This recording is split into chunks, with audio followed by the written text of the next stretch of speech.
Just as I finished filming today's Browns video, we got the report that pretty much knocked out about 40% of our video today, which is Matthew Stafford is returning to the Rams. So I'll still talk a little bit about that in today's episode because I do think there are some noteworthy things, but I'm going to sound kind of dumb in the next 2 or so minutes when I talk about there's not a good chance the Browns are going to get Stafford. There's absolutely zero chance the Browns get Stafford right now. 0% chance that the Raiders or the Giants get Stafford, which actually leads me to this right here, and I kind of talked about this in a little bit you'll watch, which is now that the Giants are out on getting Stafford, look for them to be aggressive in a pursuit to move up to the number 1 spot in the draft to select Cam Ward most likely or possibly Shedeur Sanders, but my money would be on Ward for the Giants at first overall. So with Stafford going back to the Rams, now you're going to start to see dominoes falling, right? You're going to see the Giants and the Raiders have to pivot elsewhere in their search for a quarterback.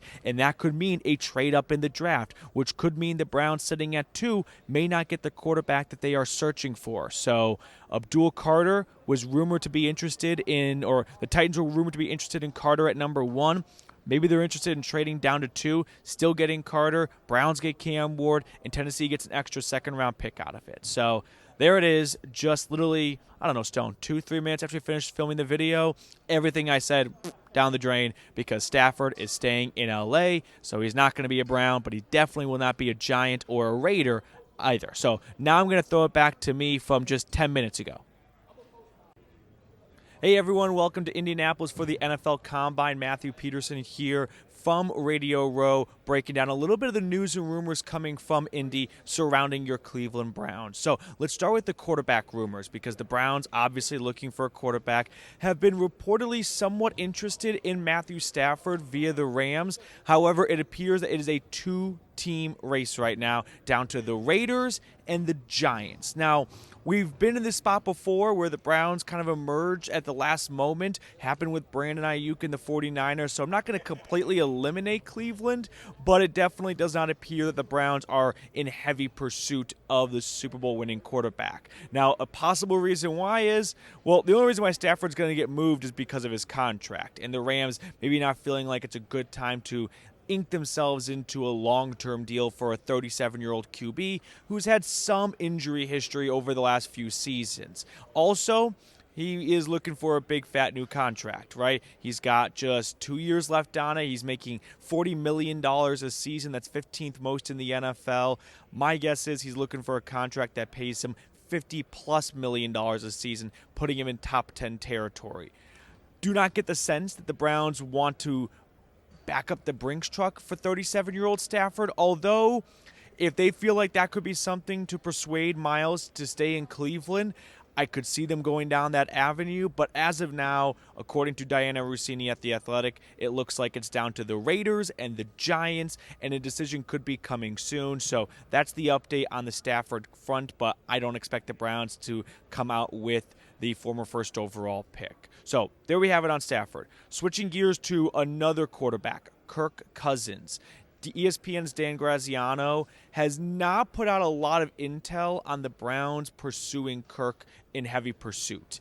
It looks like the Colts might be a team to watch for as a sleeper to land Cousins. So I've had Kirk Cousins high up on my, we'll say, wish list, but that's not really a right way to put it because, no, I'm not dreaming about Kirk Cousins coming to Cleveland, but I am dreaming about the Browns getting the best possible quarterback in what's a bad situation. And getting Kirk Cousins for the vet minimum if the Falcons end up releasing him is making the best of a bad situation. And while Cousins did not show a lot to make you inspired about his ability to play at a high level next year, he did reveal during the Super Bowl week that he played through a shoulder and an elbow injury. So if you take that into account, maybe you believe that they can recapture some of the magic he had during October when he was off to a really strong start, and then it all came crashing down when Atlanta lost 4 in a row. He had a 4-game stretch where he had no touchdowns and 8 interceptions. He threw more pick sixes than touchdowns to his own team. But if the Browns feel like for the vet minimum, it's worth the gamble on finding out they can recapture the guy who maybe wasn't injured, or maybe recapturing the guy who did not play so poorly before his injury halfway through the season. So that's the update on Stafford and Cousins. Two other topics I want to talk about in just a moment here, but quick reminder, go ahead, scroll down, click that like button, and subscribe to the channel if you enjoy the free content. Greatly appreciate everyone supporting us across the web. Now, the other two storylines, Myles Garrett. Speaking of Dianna Russini, she also put out this morning that the Eagles have some interest in Garrett. I'm not surprised. Every team should have some interest in Myles. Why wouldn't they, right? He's an incredible player who's just entering the prime of his career. 2023 Defensive Player of the Year. Does not look like he's slowing down at all. So whenever I see this team is interested in Garrett, I don't look at it as, here comes a trade any moment. I look at it as, here's another team that's calling the Browns. It's being met with a voicemail because Kevin Stefanski and Andrew Berry continue to reiterate they have no interest in trading Garrett.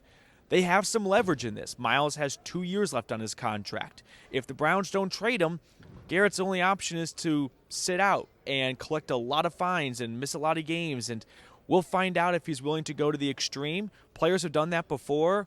Hassan Reddick did it for about 2/3 of the season for the Jets last year. Le'Veon Bell missed an entire year in Pittsburgh, so it wouldn't be the first time, but I don't get the sense that Garrett is one of those players, but money can make people do crazy things, and if he is that adamant about skipping out and trying to go to a new team to play for a contending team, he could ultimately go down that path. We'll have to wait and see. That's still a very long ways down from where we are right now. But the Eagles have some interest in Garrett, and if there's a team that would offer up 3 first-round draft picks, I feel like it would be Philadelphia, especially coming off that Super Bowl. Maybe they feel like we've got the ring now, so we can be even more aggressive to start, trading picks away, since at the end of the day, if it doesn't work out, we can always say at least we won one. Fourth and final thing I want to talk about is what the Browns are going to do with the number 2 pick. If there is one common theme coming from the Combine, it's this. The Browns are going quarterback at number 2. That's at least what a lot of the big insiders are saying and what all the smoke is coming from the Combine.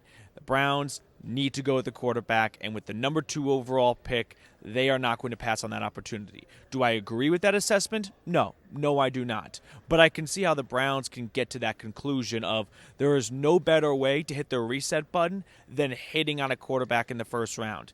And there's usually no better way to do that than picking in the top 5.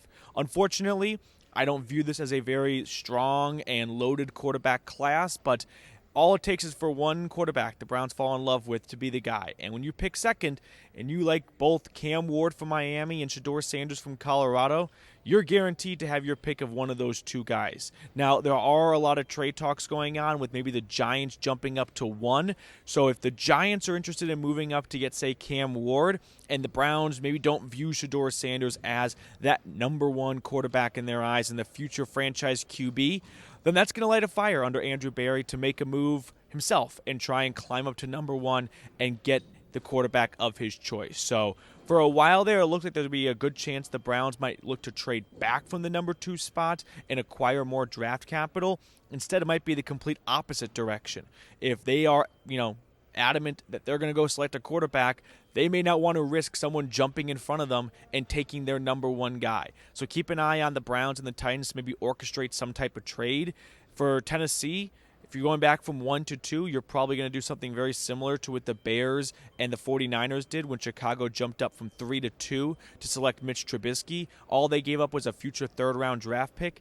In this case, going from 2 to 1, it's probably going to be a little bit more than a future 3rd, probably a 2nd-round draft pick. And if you're Tennessee, you can move back 1 spot, probably select the same player you were going to get at number 1, and acquire an additional quality day 2 draft pick. So that's kind of the latest on the trade frontier. But the Combine's always full of rumors, and there's always a lot of smoke and mirrors. And sometimes it's, based in truth. Other times it is GMs trying to put stuff out there to make a team think one thing while they're doing another thing, and they know that reporters in Indianapolis are going to sink their teeth into anything. So I caution people during the Combine to not take it with a grain of salt, because I don't think it's fabricated. I don't think it's made up, but I don't want anyone to believe that these are facts, right? No, it's the Combine. It's the ultimate rumor mill of the offseason, so just proceed with caution. All right, that's going to do it for us on another, not at-home edition, but Combine edition of the Cleveland Browns Report. I thought it'd be a little bit more fun to switch it up a little compared to our usual videos in the studio. So hopefully you guys enjoyed it. If you did and you're still watching, you know the drill. Scroll on down and drop a CLE.